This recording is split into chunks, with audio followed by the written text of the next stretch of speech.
What if I told you that the secret to acing your next exam isn't just in your textbook, but in your snack drawer?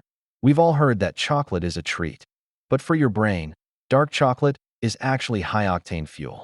Today, we're breaking down the science of why a little bit of cocoa might be your best study buddy. The real magic happens because of flavonoids. These are plant-based compounds that love your vascular system. When you eat dark chocolate, these flavonoids penetrate the areas of your brain involved in learning and memory, specifically the hippocampus. They increase blood flow, which means more oxygen and more nutrients are getting to your neurons right when you're trying to memorize those history dates or math formulas. Now, let's talk energy.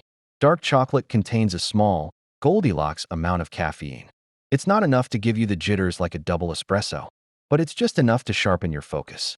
Plus, it has theobromine, a compound that provides a longer-lasting, smoother energy boost without the crash later on. It's steady-state focus, not a spike and burn. Studying is stressful. Stress produces cortisol, and cortisol is the enemy of memory. Dark chocolate triggers the release of endorphins and dopamine, the feel-good chemicals. By lowering your stress levels, your brain stays in a plastic state, making it much easier for new information to actually stick. Before you go grab a giant milk chocolate bar, stop.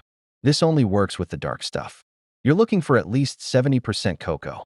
Anything less is mostly sugar, which will just lead to a sugar crash in 20 minutes. Stick to about 1 or 2 small squares. Moderation is key.